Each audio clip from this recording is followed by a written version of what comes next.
Bismillahirrahmanirrahim. Assalamualaikum warahmatullahi wabarakatuh. Alhamdulillah, summa alhamdulillah, wassalatu wassalamu ala rasulillah, amma ba'd. Alhamdulillah, bagaimana kabarnya Bapak Ibu, sahabat magnet rezeki yang dimuliakan Allah. Semoga keberkahan, kejayaan, dan kecintaan dari Allah Subhanahu wa Ta'ala melimpah ruah kepada Anda semua, sehingga menjadikan hari-hari Anda begitu indah, begitu sempurna, dan insya Allah kita siap menyongsong hari-hari ke depan yang jauh lebih cerah, dan insya Allah kita dimatikan dalam keadaan husnul khatimah dan dimasukkan ke dalam surga Allah Subhanahu wa Ta'ala. Amin, amin, ya rabbal alamin. Bapak Ibu, dalam kesempatan kali ini saya ingin menyampaikan materi tentang jurus kerangkeng uang, ya, jurus kerangkeng uang.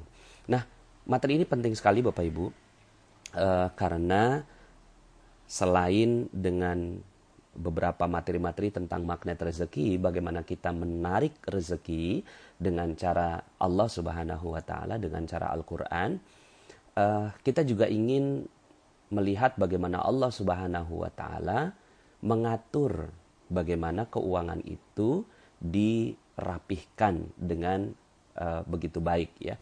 Karena ada banyak syariat di dalam Islam yang mengatur tentang keuangan, ya. Dan ini yang akan beberapa sesi ke depan saya ingin sharing kepada Anda, ya. Salah satunya adalah bagaimana kita mengkerangkeng uang kita, ya. Jadi bagaimana kita mengkerangkeng uang kita, Bapak Ibu. Nah, kerangkeng uang ini Allah sendiri loh yang mengajarkan di dalam Al-Quran, gitu ya. Jadi Allah meminta kita untuk mengkerangkeng uang, karena uang itu ibarat hewan peliharaan, ya, hewan peliharaan yang buas, Bapak Ibu, ya, yang liar gitu ya. Jadi kalau seandainya Anda punya hewan peliharaan lalu kemudian nggak dijaga, itu udah pasti hilang, Bapak Ibu, ya.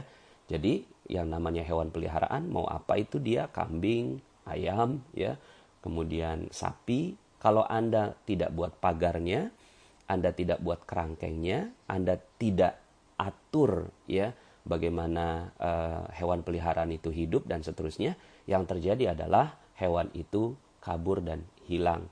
Yang sering terjadi pada kita kebanyakannya adalah karena selain dia tidak menjadi magnet bagi rezeki, ya, dia juga bukannya rezeki itu terkumpul malah hilang, gitu ya.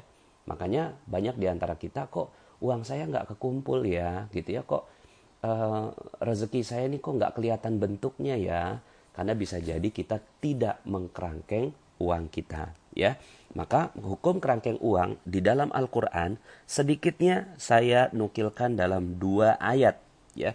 Dalam 2 ayat Allah Subhanahu wa Ta'ala itu berfirman dalam surat Al-Furqan ayat 67, ya. Bunyinya demikian, ini ketika menjelaskan tentang ciri-ciri ibadur rahman atau hamba-hamba Allah yang maha kasih, ya. Di dalam ayat yang ke-67-nya disebutkan cirinya, auzubillahi minasyaitonirrajim, walladzina idza anfaqu lam yusrifu wa lam yaqturu wa kana baina dzalika qawama. Dan orang-orang yang apabila membelanjakan harta, mereka tidak berlebih-lebihan dan tidak pula kikir, ya. Dan adalah pembelanjaan itu di tengah-tengah antara yang demikian itu, ya. Artinya apa? Allah menginginkan agar kita ini betul-betul smart, cerdas dalam urusan harta, ya. Jadi Islam nggak melulu, ya, berbicara tentang kita masuk surga, alam barzah, alam mahsyar, enggak. Tapi Islam juga mengatur bagaimana keuangan itu dirapihkan, gitu ya. Jadi Allah menginginkan kita ini tidak berlebih-lebihan dalam membelanjakan harta. Kenyataannya di lapangan ada banyak sekali orang yang berlebihan di dalam membelanjakan hartanya. Bahkan di dalam ayat yang lain, dalam surat Al-Isra, ya, dalam surat Al-Isra itu Allah mengancam, ya, akan menghancurkan rezeki bagi mereka-mereka yang punya ciri ini, Bapak Ibu. Jadi hati-hati kalau seandainya Anda udah melakukan semua apa-apa yang saya sampaikan dalam audio saya nomor 1 sampai nomor 22. Kayaknya hidup udah bagus banget, udah rapi, betul ya. Kita coba ya, walaupun saatnya, kalaupun belum rapi, Anda mengalami detox rezeki, gitu ya. Dalam rezeki Anda, oke, nggak apa-apa, sabar aja. Sedang proses detox kok, begitu ya. Nah, mungkin dalam proses detox yang perlu Anda lakukan adalah selain dosa-dosa Anda, ya, dosa-dosa kita semua. Saya juga punya banyak dosa, Bapak Ibu, ya. Selain dosa-dosa yang kita lakukan, seperti yang saya sampaikan dalam materi perisai rezeki, kita juga perlu melihat faktor-faktor yang lain. Jangan-jangan ketika kita menggunakan harta kita, itu kita berteman dengan energi tidak baik, yaitu syaitan, gitu. Ya, Allah sendiri yang di dalam Al-Quran menyebutkan dalam surat Al-Isra ayat 27, Innal mubadzirina kanu ikhwana syayatin. Wa kana syaitanu lirabbihi kafura. Sesungguhnya pemboros-pemboros itu adalah saudara-saudaranya syaitan, gitu ya. Jadi pemboros-pemboros itu saudaranya syaitan. Nah, bisa jadi nih ya, kita udah jadi magnet rezeki tapi malah hilang semua rezekinya. Karena ternyata kita menjadi orang-orang yang mubazir. Karena orang-orang yang mubazir ini, pemboros-pemboros ini, kanu ikhwana syayatin, saudara. Artinya saudara ini ikhwana syayatin. Dekat sekali Bapak Ibu ya. Jadi Allah menggambarkan tentang ikhwan ya di dalam Al-Qur'an itu, innamal mu'minuna ikhwatun. Ya, sesungguhnya orang-orang yang beriman itu saling bersaudara. Lah, itu orang-orang yang beriman disebut saling bersaudara, artinya dekat sekali. Tapi orang-orang yang mubazir itu saudaranya sama setan gitu. Masya Allah kan Bapak Ibu ya. Jadi ternyata ya kan rezeki itu energi baik. Hanya bisa datang kepada yang energinya baik. Ketika gitu ya, kitanya ini sebagai temannya setan, setan ini energi yang gak baik gitu ya. Maka rezeki itu akan hilang juga dengan sendirinya. Jadi kita mencoba berusaha menjadi magnet rezeki dengan amalan-amalan yang kita lakukan lah gitu ya. Dengan berbagai macam amalan gitu ya, yang sudah saya sampaikan dalam materi-materi sebelumnya. Tapi kemudian tiba-tiba kita mengusir semua rezeki itu dengan sifat pemboros Bapak Ibu. Dengan mubazir gitu ya. Innal wa kana syaitanu lirabbihi kafura. Sesungguhnya syaitan itu sangat ingkar kepada Tuhannya ya. Jadi Allah nggak suka banget. Ketika Allah nggak suka sama syaitan, berarti Allah nggak suka sama temannya setan. Siapa temannya setan? Para orang-orang yang mubazir. Nah, sebelumnya itu dalam ayat yang sebelumnya itu Allah sebutkan gitu ya. Kenapa sih Allah sebutkan tentang pemboros ini? Karena kadang-kadang begini Bapak Ibu, kita ini nggak adil dalam menempatkan rezeki. Yang sepatutnya kita tidak keluarkan, kita keluarkan. Yang sepatutnya kita tahan, gitu ya, tidak kita tahan. Gitu. Misalnya, masuk ke masjid, 50.000 itu kerasanya gede banget. Ya, masuk ke masjid itu 50.000 kerasanya gede banget. 100.000 kerasanya gede banget. Tapi kalau masuk ke restoran, gitu ya, 170.000, 180.000, 200.000, makan bertiga, rasanya kayaknya oke-oke aja begitu. Nah, ini sesuatu yang nggak pantas Bapak Ibu. Ya, dan akhirnya pola hidup seperti ini yang membuat kita jadi hilang rezekinya. Di dalam ayat Al-Quran disebutkan di ayat yang sebelumnya. Jadi sengaja saya baca yang 27 lalu kemudian 26. Wa atizal qurba haqqahu wal miskin wabnas sabil. Tuh, ya. Dan berikanlah kepada keluarga-keluarga yang dekat akan haknya kepada orang miskin dan orang yang dalam perjalanan. Begitu. Baru kemudian Allah sebutkan wala tubadzir tabdzira. Dan janganlah kamu menghambur-hamburkan hartamu secara boros. Baru kemudian Allah katakan innal mubadzirina kanu ikhwana syayatin. Artinya apa? Artinya kita dalam membelanjakan harta itu mesti smart, sesuai dengan yang Allah ajarkan. Jangan sampai akhirnya kita keluarkan uang untuk yang menghancurkan, tapi kita tahan uang untuk yang membangun gitu. Sedekah, wakaf, zakat gitu ya. Itu adalah pos-pos yang akan membangun rezeki kita. gitu. Itu mereka akan membangun rezeki kita dengan sedekah Allah lipat gandakan 10 kali lipat, wakaf, lebih dahsyat lagi nanti saya akan sampaikan tentang ini. Lalu kemudian zakat itu akan mensucikan dan mengembangkan gitu kan. Tapi untuk yang seperti ini pos-posnya itu kita tuh ya ragu-ragu gitu. Kalaupun nggak ragu-ragu, ngerasanya berat banget gitu ngeluarinnya. Sementara untuk di sisi lain, kebutuhan yang ternyata itu malah menghancurkan seluruh kehidupan kita, kita kok gampang banget keluar gitu loh. Kita gampang banget keluar gitu. Datang ke mall, masuk ke mall gitu kan. Terus kemudian kita bingung. Pas nyampe rumah, loh kenapa ini barang saya beli ya? Gitu. Ya, kenapa barang ini saya beli ya? Kalap gitu. Kalap. Nggak ngerti kenapa, karena ada berbagai macam ilmu yang diterapkan oleh yang ada di pasar begitu ya, makanya disebut pasar itu banyak syaitannya di dalam pasar gitu ya. Lalu kemudian kita kalap ngambil yang dipasang bukan harga lagi gitu kan. Baju new arrival atau new arrival ya, datang baru gitu kan, Rp 300.000, enggak Bapak Ibu, tapi di situ sebut new arrival, diskon 70% gitu. Akhirnya kita kalap ngelihat diskonnya 70%, padahal harganya udah dinaikkan lalu kemudian dibikin diskon. Nah akhirnya dengan seperti ini uang kita habis. Dan ini bukan cuma sekedar pelajaran manajemen, tapi pelajaran rezeki Bapak Ibu. Ketika kita tidak mampu mengelola yang seperti ini, maka akhir yang terjadi adalah kita nggak balance dalam mengelola rezeki kita. Ya, oke. Jadi saya sampaikan bahwa ada dalilnya dan kuat sekali di dalam Al-Quran agar kita mengkerangkeng uang kita. Nah, sekarang saya akan jelaskan tentang 10 hukum kerangkeng uang. Ini saya bersyukur sekali saya dapatkan inspirasi ini dari guru saya, Ustadz Samsul Arifin, yang menyampaikan tentang materi ini. Ya, oke Bapak Ibu, siap ya? Ada 10 hukum dari kerangkeng uang. Ya, bahwa Anda harus menggunakan 10 poin ini untuk membuat rezeki Anda terjaga. Ya, sekali lagi, bahwa rezeki itu seperti hewan peliharaan, kalau nggak dijaga, dia hilang. Yang pertama, ketika Anda datang ke mall, ke pasar, ke keramaian, dan seterusnya, ya, maka Anda biasanya tertarik untuk membeli segala sesuatu. Dan para produsen biasanya menggunakan ilmu yang namanya hypno-selling.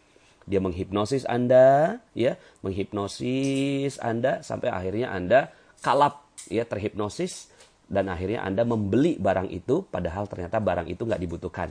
Maka untuk memecahkan sihir itu, memecahkan sihir dari pasar itu, ya, Anda harus memecahkan Bapak Ibu. Itu hipnosis namanya. Itu hipnosis, hypno-selling Bapak Ibu. Hancurkan. Dengan apa dihancurkannya? Dengan 10 pertanyaan utama. Setiap Anda mau membelanjakan segala sesuatu, Anda harus tanyakan 10 hal ini. Yang pertama, apakah sudah ada rencananya? Gitu. Yang pertama, pertanyaan pertama, apakah sudah ada rencananya? Contoh, misalnya Anda datang ke mall, terus kemudian ada orang yang menjual alat penyedot debu, gitu ya. Alat penyedot debu. Kemudian dia bilang, wah penyedot debu ini keren banget karena dia punya kekuatan sampai bisa menghisap gajah begitu ya. Misalnya gitu. Terus kemudian dia berikan, oh ini kok gampang kok ini bisa dibayar cicil gitu ya. Terus kemudian oh ini ada diskonnya, ada ini dan seterusnya. Kemudian akhirnya Anda terpengaruh. Langsung tanyakan yang pertama. Apakah sudah ada rencananya? Kalau belum ada rencananya, langsung Bapak Ibu pecahkan sihirnya, gitu kan? Pecahkan sihirnya, langsung jangan dibeli Bapak Ibu, ya. Apakah sudah ada rencananya? Belum ada kok rencananya, gitu ya. Anda belum pernah merencanakan bahwa Anda membeli penyedot debu, gitu ya. Kecuali kalau Anda sudah rencanakan, gitu ya. Jadi kalau Anda sudah rencanakan, tanya ke pertanyaan kedua. Jadi pertanyaan pertama, apakah sudah ada rencana? Kalau belum ada rencana, jangan dibeli. Kalau sudah ada rencana, masuk ke poin nomor 2. Yang kedua, apakah ada uang tunainya? Apakah ada uang tunainya? Gitu. Jadi ketika Anda beli, ada ditawarkan sesuatu, ya. Pertama, udah rencana belum? Udah ada. Memang lagi beli nih, lagi butuh penyedot debu gitu kan. Kemudian yang kedua, apakah ada uang tunainya? Gitu, ya. Jadi kalau seandainya harganya berapa, Mas? harganya ini 1,5 juta gitu. Bisa dicicil kok Bu gitu kan. Bisa dicicil 15 bulan ya. Sebulan 100.000. Kan gampang ya, kan gampang Bu ya gitu. 0% kok pakai kartu kredit apa aja gitu. Bapak Ibu, tanyakan yang pertama ini apakah ada cashnya. Kalau nggak ada cashnya, jangan dibeli Bapak Ibu. Ya. Kenapa? Karena penelitian membuktikan bahwa orang yang membeli dengan cara kredit itu tidak punya rasa bersalah. Gitu. Orang yang membeli dengan cara kredit itu tidak punya rasa bersalah. Ya. Dia pandangnya gampang cuma 100.000 gitu kan. Tapi coba 100.000 dikali 100 barang Bapak Ibu. Udah 10 juta gitu ya. Sebulan gitu. Nah, Anda nggak pernah ngerti tentang itu. Nah, ini ada sihirnya di sini ya. Ada mantra di sini ya. Makanya kalau seandainya ini yang kedua nih. Kalau nggak ada cashnya, lebih baik Anda tidak membeli barang tersebut. Gitu Bapak Ibu ya. Jadi kalau nggak ada cashnya, jangan dibeli. Gitu. Kecuali ya. Ya kecualinya pasti ada ya. Contohnya misalnya kalau Anda mau beli rumah, kemudian ternyata ada orang yang mengajak membelinya dengan cara dicicil karena harga rumah itu naik gitu ya. Oke saja. Walaupun nanti akan ada ilmu baru yang akan saya sampaikan dalam ilmu berikutnya ya. Tentang bagaimana meleverage rezeki ya. Tapi sekarang kita kerangkeng dulu ya. Kita kerangkeng dulu. Pokoknya sebagian besar barang, sebanyak mungkin barang yang memang tidak produktif itu belilah dengan cash saja Bapak Ibu ya. Jadi pertanyaan kedua, apakah ada cashnya? Kalau nggak ada cashnya, jangan dibeli. Maaf, saya nggak ada cashnya. Bisa dicicil kok. Ya maaf ya mas, saya udah ikut kerangkeng uangnya Pak Nas gitu. Akhirnya apa yang terjadi? Anda menahan uang Anda Bapak Ibu. Ya, menahan uang Anda dan insya Allah uang Anda akan selamat dan Anda tidak menjadi temannya syaitan. Kalau seandainya sudah ada planning, ya pertanyaan pertama, sudah ada planning? Udah. Ada cashnya? Udah. Yang ketiga, apakah ini need atau want? Apakah ini keinginan gitu ya atau kebutuhan? Kalau sekedar keinginan, ingin nih, saya inginnya sih gitu ya, inginnya rumah saya jadi rapi, bagus. Bayangkan kalau seandainya ada penyedot debu gitu ya. Aduh, mohon maaf nih kayaknya kasusnya penyedot debu yang lain deh, misalnya handphone begitu ya. Wah, kayaknya keren nih gitu kan. Saya kan udah punya handphone 1, sekarang saya mau punya handphone 2. Kalau punya handphone 2 gitu kan, saya jadi bisa melakukan aktivitas yang lebih banyak dan seterusnya. Tanyakan, itu kebutuhan atau ingin? Kebutuhan itu beda sama ingin Bapak Ibu. Butuh itu levelnya kebutuhan primer. Tapi kalau ingin tuh gaya. Kebanyakan gaya akan menghancurkan hidup kita. Maka hiduplah dengan kebutuhan. Sebenarnya orang hidup tuh kalau kebutuhan yang dibela itu dia nggak butuh banyak uang kok gitu ya. Kita makan paling berapa gitu ya. Kalau dihitung-hitung paling 15.000 sekali makan, 20.000 sekali makan gitu ya. Kalau sehari cuma 60.000 itu kebutuhan. Tapi kalau mau makan di restoran ternama gitu ya kan, terus kemudian kelihatan sama orang gitu ya, terus kemudian rasanya enak gitu ya. Nah ini udah keinginan namanya gitu ya, keinginan. Jadi tanyakan yang nomor 3, ini keinginan atau kebutuhan. Pilih yang butuh. Oh ini butuh kok, benar-benar butuh gitu kan, benar-benar butuh. Nah kalau benar-benar butuh, tanyakan yang nomor 4 Bapak Ibu ya. Apakah bahaya kalau tidak beli? Apakah Anda berbahaya kalau nggak beli gitu ya? Waduh nih kalau saya nggak beli nih bahaya nih gitu kan. Misalnya handphone Anda rusak ya, handphone Anda rusak. Lalu kemudian akhirnya karena udah terpakai 3 tahun dan akhirnya udah nggak bisa lagi dipakai, akhirnya Anda datang ke pasar. Dia sudah ada planningnya karena mau mengganti yang baru. Kemudian Anda punya uang cashnya gitu kan. Sehingga Anda bersakit-sakit membeli handphone itu.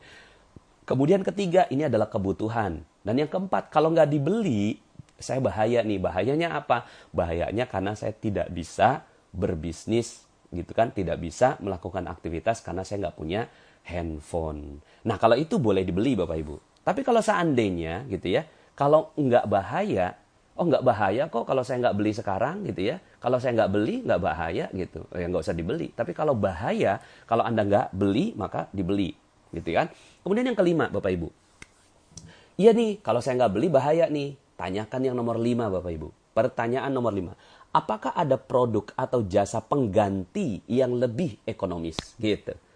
Jadi Anda berpikir mulai nomor 5 ini adalah barang yang lebih murah, gitu ya. Apakah ada yang lebih ekonomis, gitu ya. Tentunya yang namanya murah relatif ya, gitu kan. Murah tuh relatif. Ada misalnya barang yang sepatu misalnya, gitu kan. Oh ini murah nih, cuma 125.000, tapi cuma dipakai 6 bulan. Tapi ada sepatu yang harganya gitu ya 500.000 tapi dipakainya 4 tahun. Nah berarti lebih, silakan dipilih-pilih gitu kan. Yang mana yang lebih ekonomis? Yang nomor 5 gitu kan. Apakah ada yang jauh lebih ekonomis? Oke, ternyata ini sudah ekonomis gitu kan. Nomor 6 gitu kan. Apakah ada cara lain yang lebih ekonomis gitu? Ada nggak cara lain yang lebih ekonomis gitu Bapak Ibu? Mungkin dengan barter, Anda membarter dengan kemampuan Anda, usaha Anda gitu kan, terus kemudian akhirnya usaha Anda laku dan akhirnya Anda mendapatkan sepatu yang tadinya harusnya Anda beli dengan harga 500.000 gitu kan, tapi ternyata karena Anda membarter dengan usaha Anda akhirnya bisa dapat diskonnya. Begitu ya Bapak Ibu ya. Jadi cara lain yang lebih ekonomis. Ada nggak cara lain? Yang ketujuh, ya. Oke, ini ada cara lain gitu kan. Tanyakan nomor 7 Bapak Ibu. Bisa ditunda nggak gitu? Bisa ditunda nggak? Pikirin gitu kan. Apakah ini bisa ditunda? Kayaknya masih bisa nih ditunda gitu kan. Seminggu lagi, ya, 2 minggu lagi, 1 bulan lagi, ya, 2 bulan lagi. Tunda Bapak Ibu. Kalau memang masih bisa ditunda, tunda. Kecuali kalau memang tidak bisa ditunda. Ini kayaknya saya berbahaya kalau nggak beli alat ini. Kemudian ini udah sangat-sangat ekonomis. Caranya juga udah paling ekonomis. Dan udah nggak bisa ditunda. Silakan dibeli. Gitu. Tapi kalau enggak, jangan dibeli. Nomor 8. Ya. Dan ini yang paling penting Bapak Ibu. Yang paling penting nomor 8 ini. Gitu ya. Apakah bisa menghasilkan more money setelah pengeluaran ini? Apakah bisa menghasilkan uang lebih setelah pengeluaran ini? Ini yang harus Anda pikirkan. Nah, ini mengajak orang berpikir produktif, bukan berpikir konsumtif, gitu ya. Kalau saya beli barang ini, maka apakah hidup saya jadi jauh lebih produktif? Contoh misalnya, ya, beli motor, gitu ya. Beli motor ternyata Anda berpayah-payah gitu kan, naik angkot sampai akhirnya Anda bisa ngumpulin uang gitu kan. Lalu kemudian akhirnya gitu ya, pas Anda mau beli motor, ini saya beli motor ini dan setelah beli motor bisa kok gitu kan menghasilkan uang lebih dari pengeluaran ini. Nah, kalau memang nomor 8 ini memenuhi kriteria Anda, maka gitu kan belilah barang yang produktif Bapak Ibu. Termasuk yang produktif misalnya ya, apakah kalau seandainya beli AC gitu ya, jauh lebih produktif, bangun lebih segar. Ya kalau memang itu kebutuhan Anda, it's okay. Maka setiap orang kebutuhannya berbeda. Ada yang butuh AC, ada yang butuh cuma kipas angin gitu kan. Tapi yang jelas, apakah kipas angin itu gitu ya lebih produktif gitu, menghasilkan more money atau menghasilkan lebih banyak sakit? Misalnya orang yang sudah terbiasa hidup di AC, kemudian ternyata dia beli kipas angin untuk menghemat, malah ternyata setelah itu sakit. Nah ini malah jadi nggak bagus juga. Artinya apa? Artinya setiap orang punya gaya hidup dan pola hidup berbeda, cuma pertanyaannya tetap sama. Apakah bisa menghasilkan more money? Gitu kan? Uang lebih setelah pengeluaran itu. Ya. Kemudian yang ke-9, apakah memberikan manfaat yang permanen atau sesaat gitu? Ini manfaatnya permanen atau cuma sesaat gitu? Kalau seandainya sesaat, tinggalkan Bapak Ibu. Tinggalkan gitu ya. Dia kita udah suka banget sama yang namanya permen gitu kan. Permen di pinggir jalan, lollipop gitu ya. Terus kemudian kita tanya nih, udah ada planningnya nggak? Udah, emang saya datang pengen beli lollipop. Ada cashnya nggak? Ada, uangnya cukup. Kemudian yang ketiga, need atau want? Iya nih kebutuhan nih, anak pengen lollipop gitu kan. Kemudian bahaya nggak gitu kan? Bahaya, anak nangis gitu kan. Gitu kalau nggak beli. Kemudian ada nggak yang lebih ekonomis? Enggak, ini udah lebih ekonomis. Cara lain lebih ekonomis? Nggak ada, udah ini aja gitu kan. Bisa ditunda nggak? Nggak bisa ditunda, anak nangis gitu ya. Kemudian bisa menghasilkan more money nggak? Ya bisa, misalnya kalau anak tenang gitu kan, kita bisa lebih produktif. Nah pertanyaan ke-9, ini permanen atau sesaat gitu. Nah kalau permanen silahkan dibeli, tapi kalau sesaat jangan dibeli Bapak Ibu. Misalnya ya ternyata permen itu berbahaya untuk kesehatan anak kita gitu ya. Wah ini manfaatnya sesaat nih gitu ya. Tapi malah setelah itu akhirnya kita malah jadi direpotkan dengan sakitnya anak kita. Tinggalkan Bapak Ibu. Barang-barang berbahaya seperti jajanan-jajanan yang menggunakan boraks ya, kemudian yang apa namanya, yang ya seperti itulah, zat-zat kimia dan seterusnya, itu lebih baik ditinggalkan Bapak Ibu ya. Nah, kemudian yang ke-10 gitu kan. Yang ke-10 Bapak Ibu, jangan bawa cash gitu ya. Jangan bawa cash. Kemana-mana uang di dompet itu ya sedikit sekali ya. Hanya untuk cukup transport gitu ya. Terus uang cashnya di mana? Uang cashnya nggak apa-apa di ATM ya. Nggak apa-apa juga di ATM. Ya, cuma Anda dirapotkan untuk setiap beli gitu kan. Setiap beli segala sesuatu Anda harus pergi ke ATM. Nggak apa-apa. Dipersulit untuk mendapatkan uang gitu ya. Jadi Anda berpayah-payah. Jadi kalau seandainya Anda sampai ke yang ke-10 ini udah semuanya butuh, terus kemudian uang cashnya nggak ada. Ya udah nanti saya ambil ke ATM dulu. Akhirnya memang membutuhkan effort. Kalau Anda sepanjang perjalanan ke ATM itu sihir hypnoselingnya hilang gitu kan, akhirnya Anda nggak jadi beli gitu ya Bapak Ibu ya. Nah, jadi Bapak Ibu, ini adalah 10 hukum kerangkeng uang. Yang perlu Anda lakukan adalah catat kembali ya, catat kembali ini, kemudian tulis di kertas Anda, masukkan dalam dompet Bapak Ibu ya, dilaminating gitu ya. Dilaminating, masukin dompet. Setiap membeli sesuatu, kemudian Anda baca. 1, apakah sudah ada planningnya? 2, apakah ada cashnya? 3, apakah ini kebutuhan atau hanya sekedar keinginan? Ya. Yang keempat, apakah bahaya kalau tidak beli? Yang kelima, apakah ada produk atau jasa pengganti yang lebih ekonomis? Yang keenam, apakah ada cara lain yang lebih ekonomis? Yang ketujuh, apakah bisa ditunda? Yang kedelapan, apa bisa menghasilkan uang lebih setelah pengeluaran ini? Yang kesembilan, apakah memberikan manfaat permanen atau hanya sesaat? Yang kesepuluh, jangan bawa uang cash. Catat ulang, tulis, diketik yang rapi, bikin kecil seperti KTP, laminating, dan itu menjadi identitas Anda. Dan niatkan ketika Anda mengamalkan ilmu ini agar Anda tidak menjadi temannya syaitan Bapak Ibu ya. Bahwa semua barang-barang yang masuk ke dalam rumah Anda benar-benar barang yang dibutuhkan. Bukan hanya sekedar keinginan dan kemudian Anda kaget. Loh kok kenapa barang-barang yang ada di rumah saya ini sebagian besar nggak dibutuhkan. Artinya sudah masuk unsur syaitan di dalam rezeki Anda. Ya, nah Bapak Ibu, mudah-mudahan ilmu ini bermanfaat dan Anda semua menjadi magnet rezeki yang dahsyat. Sekian dari saya, sampai jumpa dalam audio-audio berikutnya. Saya Nasrullah, undur diri. Assalamualaikum warahmatullahi wabarakatuh.